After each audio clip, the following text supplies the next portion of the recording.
శాంతి. నమస్తే.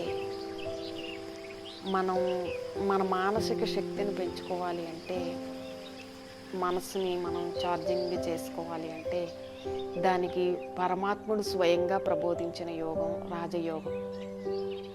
రాజవిద్య రాజగుహ్య యోగ పవిత్రమిదముత్తమం అతి సరళం సుగమం సహజం. అంటే అన్ని విద్యల్లోకెల్లా గొప్ప విద్య రాజవిద్య, అతి గుహ్యమైంది, గోప్యమైనది. అలాగే సాధన చేయటానికి చాలా సరళమైంది, సహజమైంది అని కూడా అర్థం. ఇందులో రాజయోగం అంటే, రాజ్ అంటే the highest power, the highest అథారిటీతో, యోగం అంటే మనసు యొక్క అనుసంధానం. ఇక్కడ ఈ సృష్టిలో అందరికంటే హయ్యెస్ట్ పవర్ ఖచ్చితంగా పరమాత్ముడు. పరమాత్మ అంటే సుప్రీం పవర్, పరం అంటే సుప్రీం, ఆత్మ అంటే soul, supreme soul, supreme being.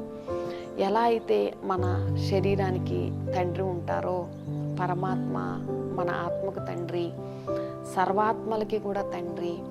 అందుకే ఆయన్ని supreme father of all souls, పరంపిత పరమాత్మ అంటారు. ఆత్మస్వరూపం ఎలా పాయింట్ ఆఫ్ లైట్, జ్యోతిర్బిందువు, ఆత్మకు తండ్రి, పరమాత్మ స్వరూపం కూడా అదేవిధంగా ఒక ఎనర్జీ, పాయింట్ ఆఫ్ లైట్. పరమాత్మకి భౌతికమైనటువంటి రూపం ఏమీ ఉండదు. అంటే పరమాత్మ భౌతికమైన వారు కాదు కాబట్టి చర్మచక్షువులతో ఆయన్ని చూడలేము. పరమాత్మని బుద్ధి ద్వారా మాత్రమే అనుభూతి చేసుకోగలుగుతాం. పరమాత్మకు స్త్రీ స్వరూపం కానీ పురుష స్వరూపం కానీ లేదు. అంటే పరమాత్మ స్త్రీలింగము కాదు, పురుషలింగము కాదు. పరమాత్మ జ్యోతిర్లింగం. జ్యోతిర్లింగం అంటే లింగము మీన్స్ సింబల్, చిహ్నం, గుర్తు అని అర్థం. జ్యోతి అంటే పాయింట్ అని అర్థం. పాయింట్ ఆఫ్ లైట్ అంటే పరమాత్మ ఇన్కార్పొరల్ ఫామ్. అంటే ఆయనకి హ్యూమనాయిడ్ ఫామ్ లేదు, అంటే మానవ రూపం లేదు. అటువంటి పరమాత్మ నిరాకార స్వరూపానికి ప్రతీకాత్మక చిత్రమే జ్యోతిర్లింగం. పరమాత్మ self luminous point of light స్వరూపాన్ని 12 జ్యోతిర్లింగాల స్వరూపంలో భారతదేశం అంతటా విశేషంగా ఆరాధించటం జరుగుతుంది. పరమాత్మ మనలాగా అంటే పంచభౌతిక శరీరం లేదు కాబట్టి ఆయన అశరీరి. ఆయన గర్భం ద్వారా జన్మ తీసుకోరు కాబట్టి అయోనిజుడు. ఆయనకి శరీరం లేదు కాబట్టి మనలాంటి కర్మలు చేయరు. ఆయనది దివ్యమైనటువంటి కర్మ. ఆయన కర్మఫలాపేక్షతో ఏ కర్మ చేయరు కాబట్టి, కర్మ ఫలాన్ని ఆయన ఆకాంక్షించడు కాబట్టి, ఆయన అభోక్త.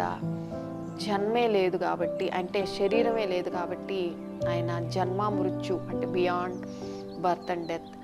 అలాగే ఆయన సుఖదుఖాలన్నిటికీ కూడా అతీతుడు.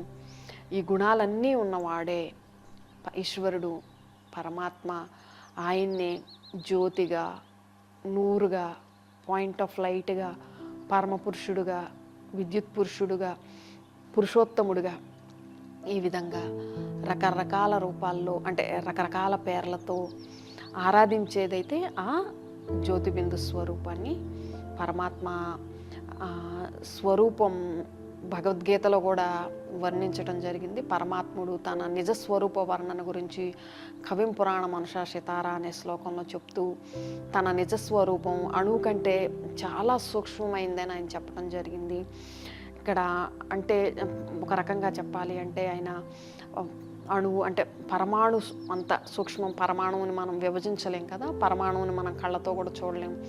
అందుకే ఇండివిజిబుల్ అండ్ ఇన్విజిబుల్ అంటే పరమాత్మ బిందువు అనంతుడు, అంటే బిందు స్వరూపం కాబట్టి ఆ బిందువుకి ఆది మధ్య అంతాలు ఏమి ఉండవు కాబట్టి పరమాత్మ బిందు జ్యోతి బిందు స్వరూపుడు.